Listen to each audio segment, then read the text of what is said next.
Assalamualaikum warahmatullahi wabarakatuh. Salam sejahtera bagi kita semua. Sebelumnya apa kabar nih teman-teman? Semoga selalu dalam keadaan yang sehat ya. Nah, pada kesempatan kali ini kelompok kami akan memaparkan materi mengenai akuntansi biaya tenaga kerja menggunakan media pembelajaran Powtoon sebagai salah satu pemenuhan tugas mata kuliah media pembelajaran akuntansi. Yuk teman-teman, kita simak bersama materi berikut ini. Sebelumnya, perkenalkanlah anggota dari kelompok 1. Yang pertama ada Yuliatin Hanifah, yang kedua Heni Fadilatul Mufliha, yang ketiga Reza Maskapai Abu Bakar, yang keempat Indah Sukawati, dan yang kelima ada Aisyah Ocha Ramadhani dengan NIM sebagai berikut. Pembahasan materi yang pertama yakni konsep dasar biaya tenaga kerja standar. Nah, dalam hal ini kita akan membahas pengertian biaya tenaga kerja langsung, sifat-sifat biaya tenaga kerja langsung, dan juga penggolongan kegiatan dan biaya tenaga kerja. Yang pertama mengenai pengertian biaya tenaga kerja langsung. Menurut Mulyadi, biaya tenaga kerja adalah pembebanan harga untuk penggunaan tenaga kerja. Adapun biaya tenaga kerja langsung merupakan upah yang akan dibayarkan kepada para tenaga kerja langsung selama periode yang akan datang.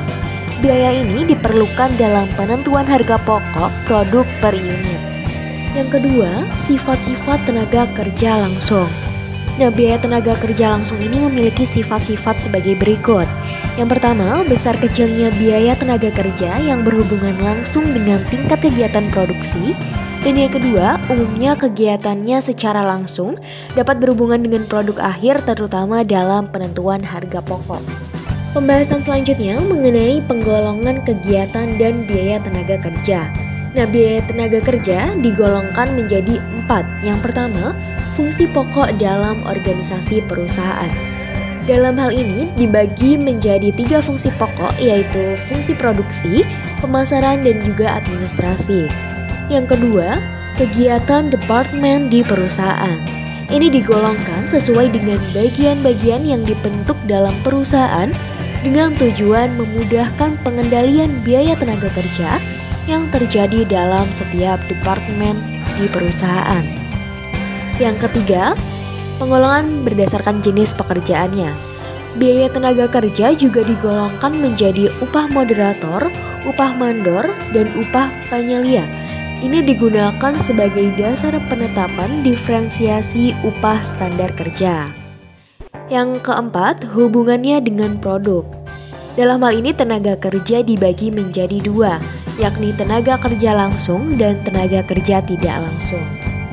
Sedangkan penggolongan kegiatan dan biaya tenaga kerja menurut fungsi pokok dalam organisasi perusahaan, seperti yang dikatakan oleh Harnanto, maka dibagi menjadi 4. Yang pertama, biaya tenaga kerja produksi.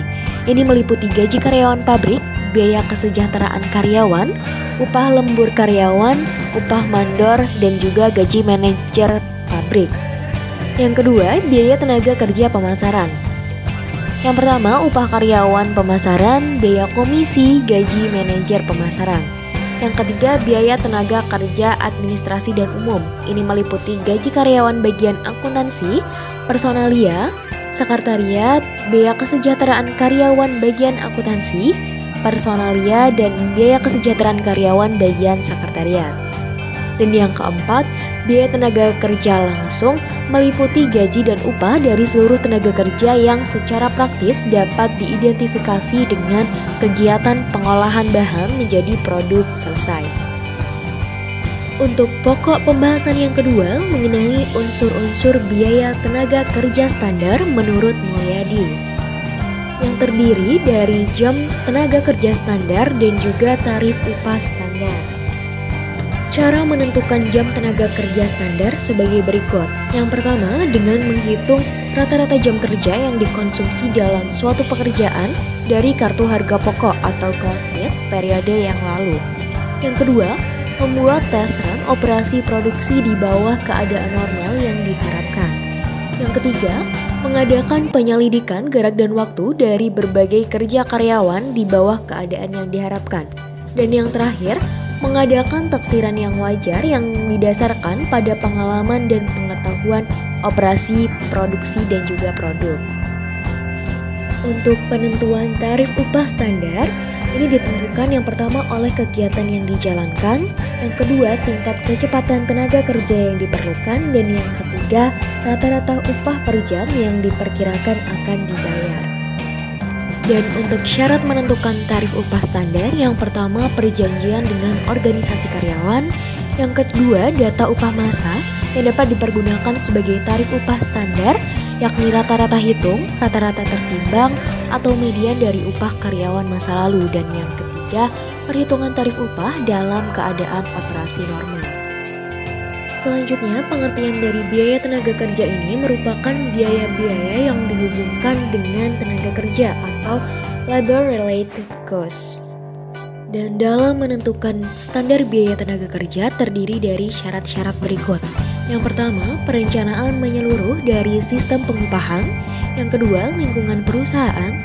Yang ketiga, studi gerak dan waktu. Dan yang keempat, petunjuk yang jelas untuk setiap bidang tugas. Dalam dasar perhitungan gaji dan upah, ini dibagi menjadi dua. Yang pertama, clock card atau kartu hadir. Nah, jadi kartu hadir tiap karyawan ini dikirim ke bagian pembuat daftar gaji dan upah dan digunakan sebagai dasar perhitungan gaji dan upah karyawan tiap minggu. Yang kedua, ada job time ticket atau kartu jam kerja. Ini menggunakan kartu hadir untuk melihat jam kerja dalam mengerjakan produk. Untuk rumus dalam job time ticket ini, perhitungan upah sama dengan tarif upah dikali jam kerja. Nah, untuk perusahaan yang menggunakan harga pokok proses tidak menggunakan kartu hadir dan juga kartu jam kerja. Pokok pembahasan berikutnya mengenai akuntansi biaya tenaga kerja. Nah, tenaga kerja sendiri merupakan usaha fisik atau mental yang dikeluarkan karyawan untuk mengolah produk. Biaya tenaga kerja adalah harga yang dibebankan untuk penggunaan tenaga kerja manusia. Selanjutnya, dalam perlakuan akuntansi biaya tenaga kerja, ini dibagi menjadi beberapa tahap. Tahap yang pertama, kartu hadir karyawan direkap untuk daftar gaji dan upah. Tahap yang kedua, berdasarkan daftar gaji dan upah, bagian akuntansi membuat bukti kas keluar dan cek untuk pengambilan uang di bank. Berikut contoh penjurnalannya. Selanjutnya, tahap yang ketiga, setelah uang diambil dari bank dan ada tanda tangan karyawan sebagai bukti terima gaji, bagian akuntansi menjurnal berikut. Dan tahapan yang keempat, penyetoran PPh ke kas negara dicatat oleh bagian akuntansi. Berikut contoh penjurnalannya. Selanjutnya, pemberian insentif ini dibagi menjadi dua cara. Yang pertama, insentif satuan dengan jam minimum atau straight piece work with a guaranteed hourly minimum plan. Dengan cara ini, karyawan dibayar atas dasar tarif per jam untuk menghasilkan jumlah output standar. Cara yang kedua, Tailored Differential Piece Rate Plan. Tarif ini tiap potong untuk jam keluaran rendah per jam dan tarif tiap potong yang lain untuk jumlah keluaran tinggi per jam. Dan untuk premi lembur dalam perusahaan diberikan kepada karyawan yang telah bekerja lebih dari 40 jam satu minggu. Untuk setup time dan idle time, ini yang pertama setup time, ini merupakan biaya-biaya yang dikeluarkan untuk memulai produksi disebut biaya pemula produksi. Sedangkan untuk idle time merupakan biaya-biaya yang dikeluarkan selama waktu menganggur diperlakukan sebagai overhead pabrik. Berakhir sudah pemaparan materi mengenai akuntansi biaya tenaga kerja. Semoga dapat bermanfaat bagi teman-teman semua. Albert Einstein pernah mengatakan, "Education is not the learning of faith, but the training of the mind to think." Terima kasih, sekian dari kelompok kami. Banyak kekurangan dan kelebihan kami memohon maaf. Sekian, wassalamualaikum warahmatullahi wabarakatuh.